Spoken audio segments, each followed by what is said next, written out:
सबसे बड़ा पुण्य। एक राजा बहुत बड़ा प्रजापालक था। हमेशा प्रजा के हित में प्रयत्नशील रहता था।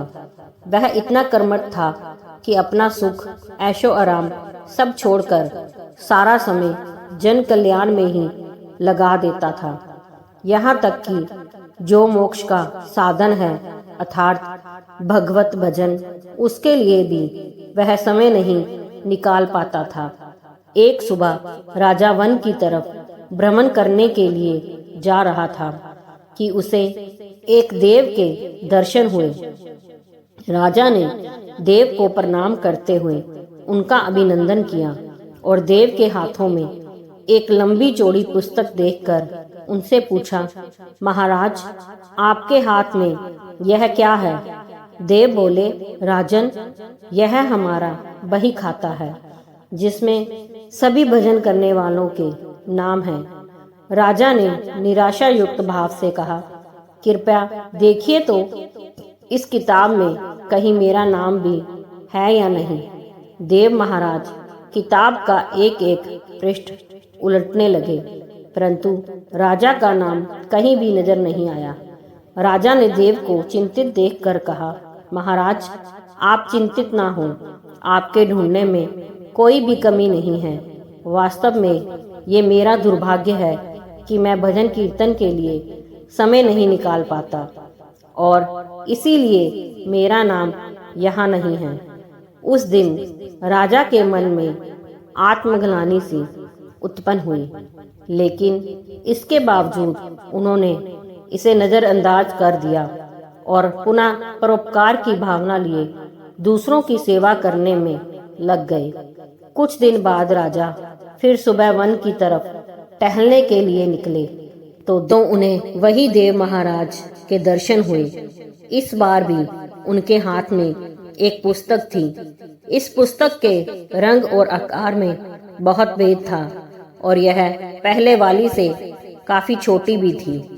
राजा ने फिर उन्हें प्रणाम करते हुए पूछा, महाराज, आज कौन सा बही खाता आपने हाथों में लिया हुआ है?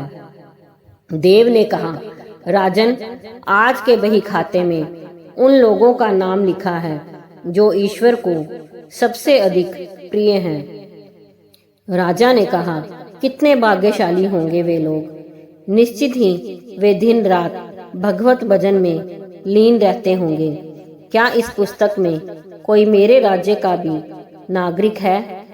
देव महाराज ने बही खाता खोला और ये क्या, पहले पन्ने पर पहला नाम राजा का ही था। राजा ने आश्चर्यचकित होकर पूछा, महाराज, मेरा नाम इसमें कैसे लिखा हुआ है? मैं तो मंदिर भी कभी कभार ही जाता हूँ। देव ने कहा, राजन, इसमें आश्चर्य की क्या बात है? जो लोग निष्काम होकर संसार की सेवा करते हैं, जो लोग संसार के उपकार में अपना जीवन अर्पण करते हैं, जो लोग मुक्ति का लोभ भी त्याग कर प्रभु के निर्बल संतानों की सेवा सहायता में अपना योगदान देते हैं, उन त्यागी महापुरुषों का भजन स्वयं ईश्वर करता है। ऐ राजन, तू मत पछता कि तू पूजा पाठ नहीं करता। लोगों की सेवा कर, तू असल में भगवान की ही पूजा करता है। परोपकार और निस्वार्थ लोक सेवा किसी भी उपासना से बढ़कर है। देव ने वेदों का उदाहरण देते हुए कहा, अर्थात कर्म करते हुए 100 वर्ष जीने की इच्छा करो तो कर्म बंधन में लिप्त हो जाओगे।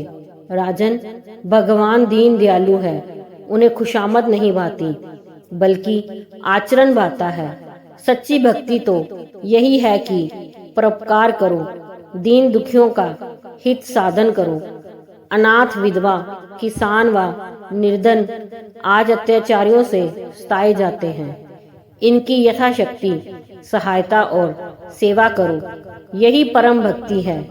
राजा को आज देव के माध्यम से बहुत बड़ा ज्ञान मिल चुका था और अब राजा भी समझ गया कि परोपकार से बड़ा कुछ भी नहीं और जो परोपकार करते हैं वही भगवान के सबसे प्रिय होते हैं। मित्रों, जो व्यक्ति निस्वार्थ भाव से लोगों की सेवा करने के लिए आगे आते हैं, परमात्मा हर समय उनके कल्याण के लिए यत्न करता है।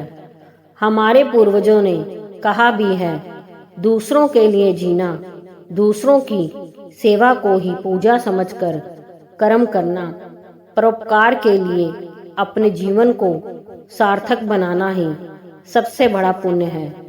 और जब आप भी ऐसा करेंगे तो स्वतः ही आप वह ईश्वर के प्रिय भक्तों में शामिल हो जाएंगे। दोस्तों, अगर कहानी पसंद आई हो तो लाइक, सब्सक्राइब, शेयर जरूर कीजिए।